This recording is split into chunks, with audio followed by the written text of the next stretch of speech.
पहुंचने पर भव्य स्वागत। असम को मिले 11,000 करोड़ रुपए से अधिक की योजनाओं की शुरुआत। केंद्रीय मंत्री अर्जुन मुंडा ने प्रधानमंत्री आदि आदर्श ग्राम योजना के तहत गांवों को समस्या मुक्त और सुविधा युक्त बनाने का जताया संकल्प। खूंटी के आदि गांवों का भी होगा कायाकल्प। भाजपा के देशव्यापी गांव चलो अभियान की आज से हो रही शुरुआत। मुख्यमंत्री चंपाई सोरेन धनबाद में झामुमो के स्थापना दिवस समारोह में होंगे शामिल। राहुल गांधी की यात्रा जारी। और झारखंड समेत देश भर में मौसम के उतार चढ़ाव जारी। राज्य में ठंड हुई कुछ कम। कल और परसों बारिश का पूर्वानुमान।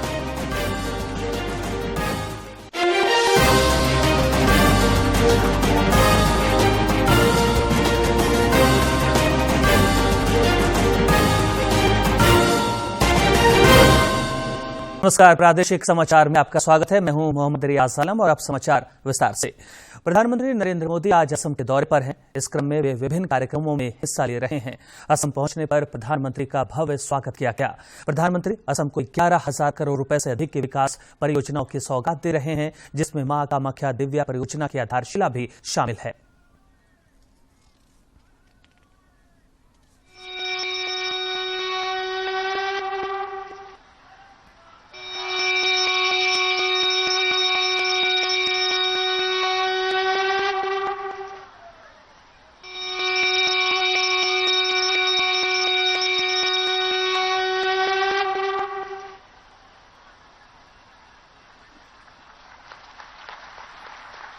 धन्यवाद महोदय। अब इन प्रकल्पों के बारे में हम एक लघु वृत्त चित्र प्रस्तुत करेंगे। आधारभूत संरचना और यातायात के व्यापक विस्तार, विकास और प्रगति शिखर की ओर यात्रा, यह है सपना हमारे देश के अग्रणी प्रधानमंत्री और एक प्रगतिशील नेता माननीय श्री नरेंद्र मोदी जी का। उनके सबल नेतृत्व में संपूर्ण देश के साथ असम और उत्तर पूर्वांचल ने प्रारंभ की है विकास की एक सफल यात्रा। पूर्वोत्तर भारत 21वीं सदी में देश के विकास का इंजन बनेगा। असम तथा उत्तर पूर्वांचल के विकास के लिए हमेशा सक्रिय और तत्पर हमारे प्रधानमंत्री श्री नरेंद्र मोदी जी। धौला फरिया और बोगीबील जैसे पुल असम को समर्पित करने के बाद आज हमारे प्रधानमंत्री श्री नरेंद्र मोदी जी के कर कमलों से प्रारंभ होगी 10 नई विकासशील योजनाएं, जिनकी कुल लागत 11,600 करोड़ रुपए अनुमानित की गई है। प्रधानमंत्री आदि आदर्श ग्राम योजना के तहत खूंटी के 254 गांवों का कायाकल्प होगा। केंद्रीय कृषि सह जनजातीय मामलों के केंद्रीय मंत्री अर्जुन मुंडा ने इस सिलसिले में विभिन्न योजनाओं की आधारशिला रखते हुए इन गांवों को समस्या मुक्त और सुविधा युक्त बनाने का संकल्प दोहराया। प्रधानमंत्री आदि आदर्श ग्राम योजना के तहत खूंटी के 254 गांवों के विकास के लिए 25 करोड़ 37 लाख की लागत से विभिन्न योजनाओं की आधारशिला रखी। इस मौके पर पद्म भूषण कड़िया मुंडा सहित कई गण्यमान्य लोग मौजूद थे। श्री मुंडा ने इस दौरान अपने संबोधन में सामूहिक प्रयास से आदि आदर्श गांवों को समस्या मुक्त और सुविधा युक्त बनाने का संकल्प दोहराया। उन्होंने बताया कि राज्य सरकारों से राय लेकर देश भर के 35,000 गांवों को आदि आदर्श ग्राम के रूप में विकसित करने की योजना है, जिसमें खूंटी के गांव भी शामिल हैं। उन्होंने बताया कि सभी अनुसूचित जनजाति बहुल गांवों के एकीकृत सामाजिक और आर्थिक विकास के लिए 8 प्रमुख घटकों पर जोर दिया जा रहा है। नए पैमाना यह है कि गाँव में सामूहिक सुविधाओं की जितनी आवश्यकता है वो सारी चीजें हमारे गांव को पूरी तरीके से मिल रही है। हमें यह सुनिश्चित करना। बिरसा कॉलेज स्थित बहुउद्देशीय सभागार में आयोजित कार्यक्रम में स्थानीय लोगों से उनकी ही भाषा में संवाद करते हुए केंद्रीय मंत्री ने शिक्षा और स्वास्थ्य सेवाओं के विस्तार पर बल दिया। श्री मुंडा ने गांवों के विकास में ग्राम सभा की भूमिका को महत्वपूर्ण बताया। इसलिए आदि आदर्श ग्राम मॉडल विलेज अब जहां समस्या मुक्त हो।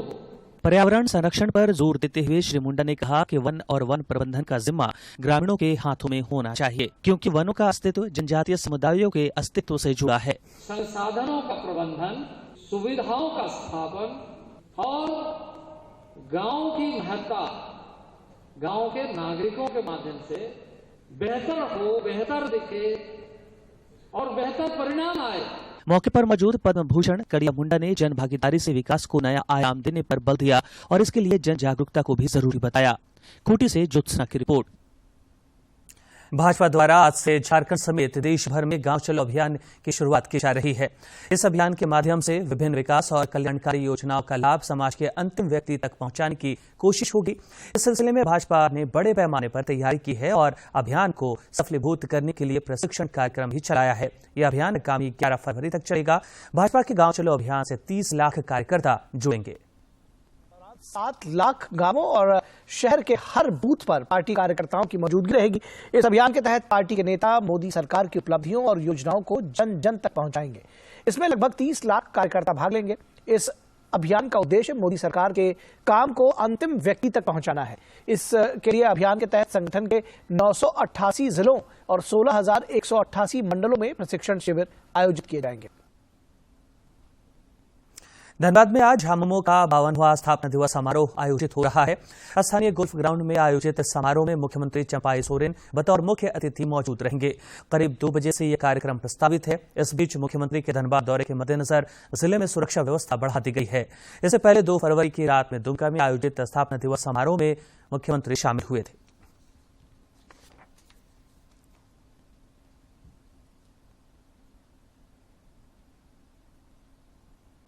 कांग्रेस नेता राहुल गांधी की भारत जोड़ो न्याय यात्रा धनबाद से रांची जाने के क्रम में आज बोकारो से गुजरेगी। बोकारो जिला कांग्रेस द्वारा जारी विज्ञप्ति के अनुसार न्याय यात्रा आज पूर्वाहन चास और बोकारो स्टील सिटी होते हुए रांची की ओर बढ़ेगी। इस यात्रा को लेकर पुलिस प्रशासन के द्वारा सुरक्षा के पुख्ता इंतजाम किए गए हैं।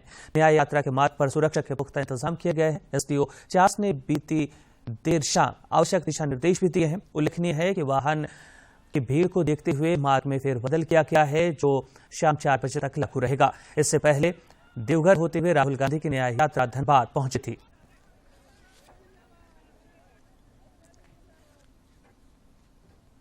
कांग्रेस के वरिष्ठ नेता राहुल गांधी ने भारत जोड़ो न्याय यात्रा के तहत धनबाद में जनसंपर्क किया।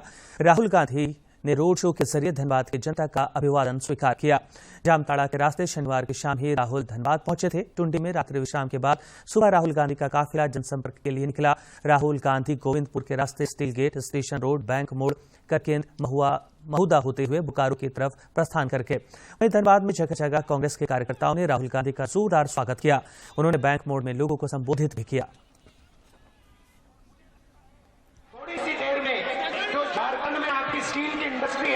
बोकारो है, ये सब पकड़ा के ये अपने 2-3 मित्रों को पकड़ा बात और शायद सबसे जरूरी बात जो हमारे आदिवासी भाई हैं, उनका जल, उनका जंगल और उनकी जमीन। भाजपा के प्रदेश अध्यक्ष बाबूलाल मरांडी सांगठनिक विस्तार और पार्टी की मजबूती के लिए लगातार पहल कर रहे हैं। श्री मरांडी ने प्रदेश मोर्चा अध्यक्ष की नई सूची जारी की है। शशांक राज भाजपा युवा मोर्चा के प्रदेश अध्यक्ष होंगे। अमरदीप यादव को ओबीसी मोर्चा का प्रदेश अध्यक्ष बनाया गया है। अनुसूचित जाति मोर्चा के अध्यक्ष किशुन दास होंगे। किसान मोर्चा के अध्यक्ष पवन साहू, जबकि अनुसूचित जनजाति मोर्चा के अध्यक्ष शिवशंकर उरांव होंगे। महिला मोर्चा के अध्यक्ष आरती सिंह बनाई गई हैं। वहीं अनवर हयात अल्पसंख्यक मोर्चा के अध्यक्ष होंगे। केंद्रीय शिक्षा राज्य मंत्री अन्नपूर्णा देवी, विधायक दल के नेता अमर कुमार बावरी और सांसद संजय सेठ समेत कई नेताओं ने सभी नवनियुक्त मोर्चा अध्यक्षों को ढेर सारी बधाई और शुभकामनाएं दी हैं। उन्होंने भरोसा जताया है कि नई टीम पार्टी की अपेक्षाओं और उम्मीदों पर खरी उतरेगी। मिशन 2024 को सफलीभूत करने के लिए प्रदेश भाजपा तैयारियों में जुटी है। इस सिलसिले में प्रदेश कार्यालय में रांची, लोहरदगा और खूंटी लोकसभा के अंतर्गत सभी जिला अध्यक्ष, लोकसभा और विधानसभा विस्तारकों की बैठक हुई। प्रदेश संगठन महामंत्री कर्मवीर सिंह ने बैठक को संबोधित करते हुए आवश्यक सुझाव और निर्देश दिए। मौके पर कई अन्य नेता भी मौजूद थे।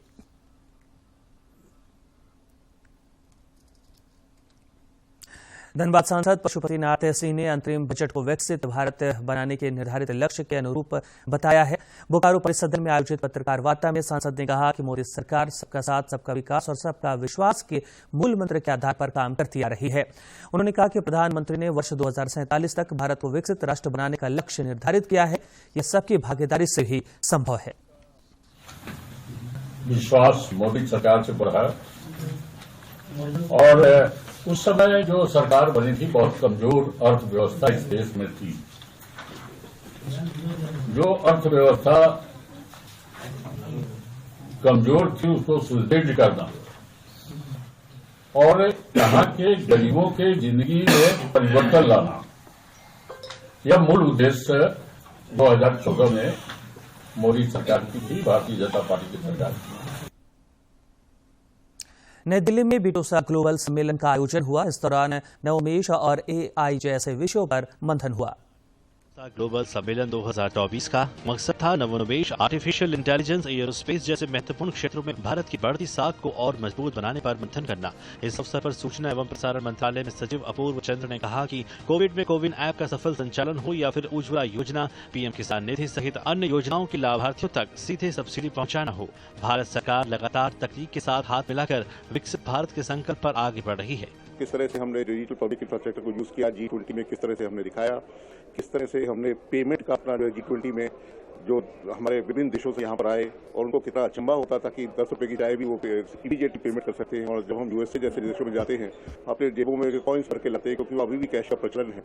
तो हमारे देश में कितनी प्रगति हुई है। गति शक्ति किस तरह से प्रधानमंत्री जी ने उसको लॉन्च किया और आज गति शक्ति में लगभग 1700 से 1800 उसमें लेयर्स हैं और कोई भी प्रोजेक्ट लगाना कितना सुपर हो गया है। देश में 26 करोड़ विद्यार्थी स्कूलों में और 4.25 करोड़ विद्यार्थी उच्च शिक्षा में हैं, जिन्हें एजुकेशन 4.0 के तहत एआई और साइबर इंटेलिजेंस जैसी भविष्य की तकनीक का प्रशिक्षण दिए जाने की तरफ सरकार आगे बढ़ रही है।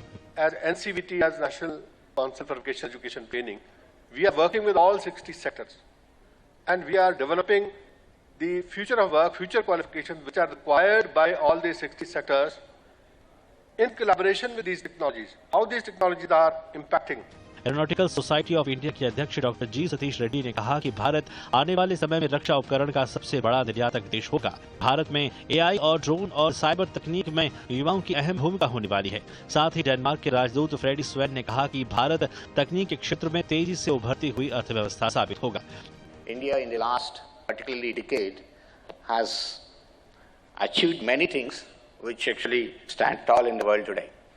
You all know what the space activity side, starting with Mangalyaan, Chandrayaan, and landing on the moon. Now, number of satellites being launched with PSLV, GSLV, with our own cryogenic engine. 11 years as an ambassador. So I have seen whatever changes India has been through, and it is literally remarkable. Conclave में देश के जाने माने AI expert ने अपने अनुभवों को साझा किया, साथ ही भारत की बढ़ती संभावनाओं पर मंथन भी किया। ओबी यादव के साथ चंद्रशेखर की रिपोर्ट, डीडी न्यूज। रामगढ़ के सुभाष चौक स्थित दुर्गा मंदिर परिसर से अयोध्या धाम में रामलला की सेवा के लिए पहला जत्था रवाना हुआ है। जहां प्राण प्रतिष्ठा के बाद से राम भक्तों का तांता लगा हुआ है, वहीं राम के गढ़ यानी झारखंड के रामगढ़ से रामलला की सेवा के लिए एक जत्था रवाना हुआ है, जिसमें पुराने कार सेवक भी शामिल हैं। भाजपा जिला अध्यक्ष सहित वरिष्ठ भाजपाइयों ने सुभाष चौक स्थित दुर्गा मंदिर परिसर से इन सेवकों को सम्मानपूर्वक रवाना किया। यह क्षण जय श्री राम के जय घोष से गुंजायमान रहा।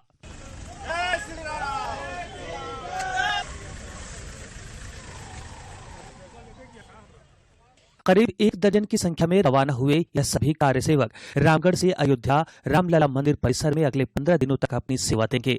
इस मौके पर अयोध्या में कार सेवा में शामिल रहे रंजीत सिन्हा के मन मस्तिष्क में साल 1992 की यादें फिर ताजा हो गई।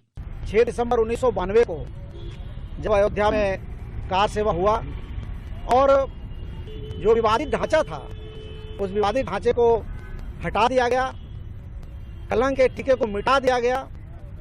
उस समय हम लोग भी वहां मौजूद थे। अयोध्या धाम रवाना होने वाले कार सेवक दिलीप कुमार सिंह ने रामलला की सेवा और दर्शन को सौभाग्य की बात बताया। उन्होंने बताया कि वे भी राम मंदिर आंदोलन के समय काफी सक्रिय थे, यहाँ तक कि उनकी गिरफ्तारी भी हुई थी। कोठारी बंधु जी सहारे तो उस समय हम लोग गए थे, लेकिन बनारस के आगे हम लोग को अरेस्ट कर लिया गया था और दूसरे दिन वहाँ से रिलीज कर दिया। फिर दूसरा अटेम्प्ट हम लोग रीतलाल वर्मा जी के साथ, वहाँ हम प्रकाश मिश्र सब साथ में थे, तो हमको अयोध्या तक पहुंच गए थे। फिर वहां से हमको अरेस्ट करके बस में बनारस छोड़ दिया गया था। वहीं नेतृत्वकर्ता छोटन सिंह ने बताया कि हम सभी सेवक अपने को परम सौभाग्यशाली मानते हैं कि राम के घर से हम अयोध्या रामलला की सेवा प्रबंधन में जा रहे हैं। हम लोग अपने आप को परम भाग्यशाली मानते हैं कि इस युग में हमने जन्म लिया। प्रधानमंत्री नरेंद्र मोदी जी के नेतृत्व में श्री रामलला अपने दरबार में विराजमान हुए हैं। चारों तरफ हर्ष उल्लास उमंग का वातावरण है और उस उल्लास वातावरण में हम भी अपनी गिलहरी सी सेवा देने अपने जा रहे हैं। अयोध्या धाम में प्राण प्रतिष्ठा के बाद से सभी आस्थावान रामलला के पूजन और दर्शन के लिए ललायित हैं। निश्चित रूप से रामनगरी अयोध्या पहुंचकर रामलला के दर्शन और प्रबंधन में हाथ बटाना गर्व और गौरव का पल होगा। रामगढ़ से के तिवारी के साथ दिवाकर कुमार की रिपोर्ट। यहाँ पर प्रधानमंत्री नरेंद्र मोदी संबोधित कर रहे हैं। 10 वर्षों को देखो तो हमने देश में रिकॉर्ड संख्या में कॉलेज बनाए हैं, यूनिवर्सिटीज बनाए हैं। पहले बड़े संस्थान सिर्फ बड़े शहरों में ही होते थे। हमने आईआईटी, आईआईएम जैसे संस्थानों को उसका नेटवर्क पूरे देश में फैलाया है। बीते 10 वर्षों के दौरान देश में मेडिकल कॉलेज की संख्या करीब करीब डबल हो चुकी है। असम में भी भाजपा सरकार से पहले 6 मेडिकल कॉलेज थे, आज 12 मेडिकल कॉलेज है। असम आज नॉर्थ ईस्ट में कैंसर के इलाज का एक बहुत बड़ा केंद्र बन रहा है। साथियों, देशवासियों का जीवन आसान हो, ये हमारी सरकार की प्राथमिकता रही है। हमने 4 करोड़ से अधिक गरीब परिवारों के पक्के घर बनाए हैं। हमने घर घर पानी, घर घर बिजली पहुंचाने का अभियान भी चलाया है। उज्ज्वला योजना ने आज असम की लाखों बहनों बेटियों को धुएं से मुक्ति दी है। स्वच्छ भारत अभियान के तहत बने शौचालयों ने असम की लाखों बहनों बेटियों की गरिमा की रक्षा की है। साथियों, विकास और विरासत पर हमारे इस फोकस का सीधा लाभ देश के नौजवानों को हुआ है। आज देश में पर्यटन और तीर्थ यात्रा को लेकर उत्साह बढ़ रहा है। धनबाद के आईआईटी आईएसएम के ओवल गार्डन में वार्षिक फ्लावर शो का आयोजन किया गया है। वार्षिक फ्लावर शो के आयोजन से धनबाद आईआईटी आईएसएम का ओवल गार्डन खुशबू से सराबोर रहा, जो भरबस प्रकृति प्रेमियों को अपनी ओर आकर्षित कर रहा था। एक जगह इतने सारे फूलों को देख आगंतुक मंत्रमुग्ध हो गए। फ्लावर शो में बड़ी संख्या में महिलाएं भी पहुंची और आयोजन को सराहा। कुछ नहीं, हम सिर्फ देखने के लिए आए हैं। हमेशा आते हैं क्योंकि यहाँ पे पूरे संस्थान की तरफ से सारे लोग अपनी छोटी छोटी भी, अगर बड़ी बड़ी है छोटी छोटी है तब भी वो अपनी जितनी भी उनकी वो कलेक्शंस हैं वो लेके आते हैं यहाँ पर। और कुछ सो प्लांट और कुछ मैं स्पाइसेस लाइक मैं एक अजवाइन का प्लांट यहाँ पर लेके आई हूँ। फ्लावर शो के उद्घाटनकर्ता संस्थान के डिप्टी डायरेक्टर धीरज कुमार ने बताया कि हर वर्ष यहाँ फूलों की प्रदर्शनी का आयोजन होता है, जिसमें आईआईटी आईएसएम के कर्मचारी सहित धनबाद जिला प्रशासन और आसपास के कई संस्थान भी भाग लेते हैं। इसमें कि हम अपने संस्थान के जितने भी कर्मचारीगण हैं उनके अगर अपने गार्डन में जो फ्लावर का ये करते हैं उसको भी हम प्रदर्शन करते हैं। उसके अलावा जो संस्थागत संस्थाएं हैं धनबाद के आसपास, उनको भी इनवाइट करते हैं कि आप भी अपनी फूलों की प्रदर्शनी के आप आएं और अपना बेस्ट प्रदर्शनी में आप हिस्सा लें और हम आपको बेस्ट में अवार्ड देंगे। टोटल 20 से 25 के आसपास जो है टोटल कैटेगरी में है। उसमें कंसोलेशन भी डिफरेंट है, स्पेशल प्राइज भी 4 है और किंग और क्वीन जैसा कि आप लोगों ने देखा सामने, उसमें भी हम लोग डिसाइड किए हैं। बाकी इंस्टीट्यूशन की तरफ से भी जो 3 कैटेगरी आई उसमें फर्स्ट सेकंड थर्ड मिला है। फूलों से दोस्ती वातावरण को जहां सुगंधित कर देती है, वहीं वार्षिक फ्लावर शो का यह आयोजन पर्यावरण संरक्षण के लिहाज से भी मुफीद है। धनबाद से अजय कुमार सिन्हा की रिपोर्ट। और अब देखते हैं फटाफट अंदाज में जिलों की खबरें।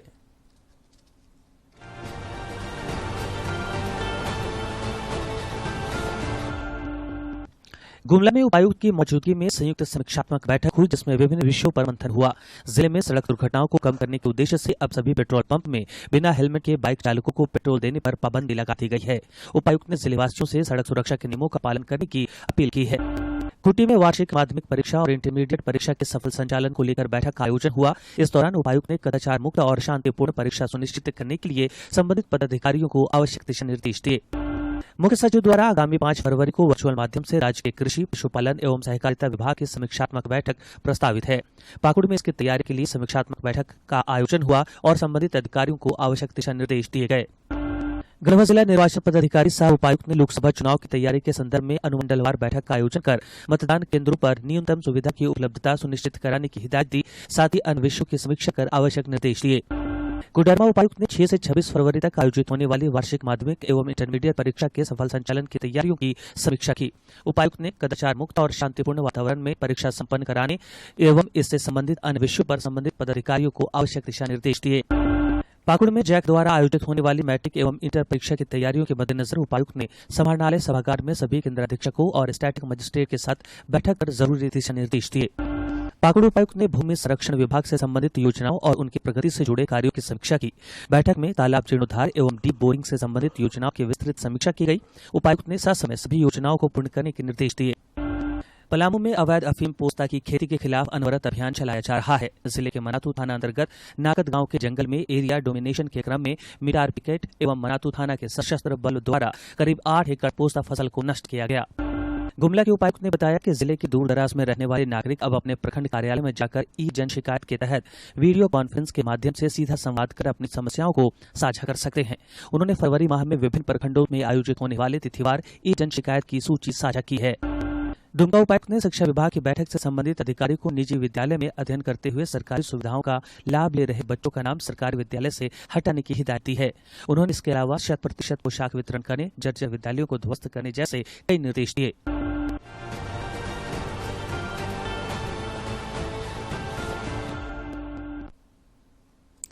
नई दिल्ली और उत्तर प्रदेश समेत देश के कई इलाकों में मौसम ने करवट ली है और बारिश हुई है। हिमाचल प्रदेश के अटल टनल के आसपास बर्फबारी भी हुई। अगले 2 दिनों के दौरान कुछ स्थानों पर ओलावृष्टि और बारिश के भी आसार हैं। और बर्फबारी होने के आसार हैं। ठंड के बारे में मौसम विभाग ने कल तक ओडिशा, असम, मेघालय, नागालैंड, मणिपुर, मिजोरम और त्रिपुरा में सुबह के समय घना कोहरा छाए रहने की आशंका व्यक्त की है। हिमाचल प्रदेश में कड़ाके की ठंड की स्थिति आज भी बनी रहेगी। राज्य में फिलहाल ठंड से राहत की उम्मीद नहीं है। 5 फरवरी से बारिश की संभावना है। सुबह शाम होने वाले कोहरे से भी अभी राहत नहीं मिलने वाली है। राज्य मौसम विभाग के वैज्ञानिक अभिषेक आनंद ने बताया कि आने वाले समय में एक बार फिर से मौसम में बदलाव होगा। 5 से 7 फरवरी के बीच राज्य में बारिश होगी। इस दौरान राज्य में पश्चिमी विक्षोभ का असर देखा जाएगा, जिससे राज्य के दक्षिणी, मध्य और उत्तर पूर्वी भागों में बारिश की संभावना है। शिक्षा विभाग द्वारा राज्य के खेलगांव स्थित मेगा स्पोर्ट्स कॉम्प्लेक्स में 67वीं राष्ट्रीय स्कूली खेल प्रतियोगिता के अंतर्गत खो खो चैंपियनशिप की शुरुआत हुई। कल अंडर 14 बालक बालिका प्रतियोगिता में उत्तर प्रदेश की बालक टीम ने छत्तीसगढ़ को 3 अंकों से पराजित कर सेमीफाइनल में जगह बनाई। बालक वर्ग में तमिलनाडु, महाराष्ट्र और हरियाणा ने और बालिका वर्ग में हरियाणा, महाराष्ट्र और कर्नाटक ने अपने अपने मैच जीते। प्रतियोगिता का आयोजन जारी है। विधायक हाफिजुल हसन ने बताया कि मधुपुर क्षेत्र में खेल गतिविधियों को बढ़ावा देने के उद्देश्य से खेलकूद एवं युवा कार्य विभाग द्वारा विधानसभा क्षेत्र के 4 प्रखंडों में 5 स्टेडियम निर्माण की स्वीकृति दी गई है। उन्होंने कहा कि लगभग 8 करोड़ की लागत से बसवरिया पंचायत, लकड़बिगा, जगदीशपुर के दुर्गापुर, बसकोपी के मदनकट्टा, पहाड़दाहा, मुरली पहाड़ी के जोगिड्डी और कानू पंचायत के मारनी में स्टेडियम बनेगा। विभाग द्वारा 5 स्टेडियम निर्माण को लेकर वर्धमान में 85 लाख रुपए का आवंटन दिया गया है। विश्व कैंसर दिवस पर आज दुनिया भर में कई जागरूकता कार्यक्रम आयोजित किए जा रहे हैं। दिल्ली में जहां इस उपलक्ष्य में वाकाथॉन का आयोजन हुआ, वहीं जम्मू अखनूर में भारतीय सेना द्वारा चिकित्सा शिविर लगाया गया।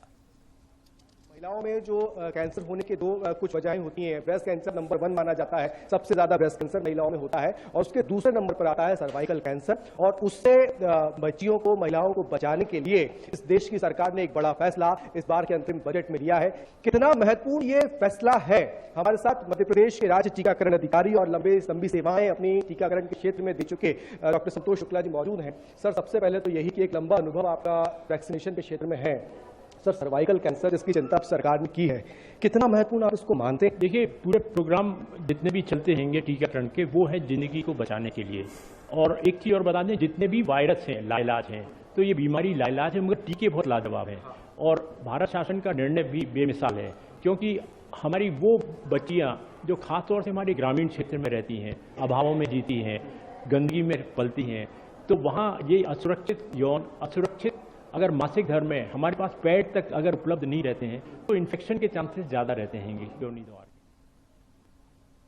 और अंत में मुख्य समाचार। प्रधानमंत्री नरेंद्र मोदी दौरे पर पहुंचने पर भव्य स्वागत और में 11,000 करोड़ रुपए से अधिक की योजनाओं में सुधार। केंद्रीय मंत्री अर्जुन मुंडा ने प्रधानमंत्री आदि आदर्श ग्राम योजना के तहत गांवों को समस्या मुक्त और सुविधा युक्त बनाने का जताया संकल्प। खूंटी के आदि गांवों का भी होगा कायाकल्प। भाजपा के देशव्यापी गांव चलो अभियान की आज से हो रही शुरुआत। मुख्यमंत्री चंपाई सोरेन धनबाद में झामुमो के स्थापना दिवस समारोह में होंगे शामिल। राहुल गांधी की यात्रा जारी। और झारखंड समेत देश भर में मौसम के उतार चढ़ाव जारी। राज्य में ठंड हुई कुछ कम, कल और परसों बारिश का पूर्वानुमान।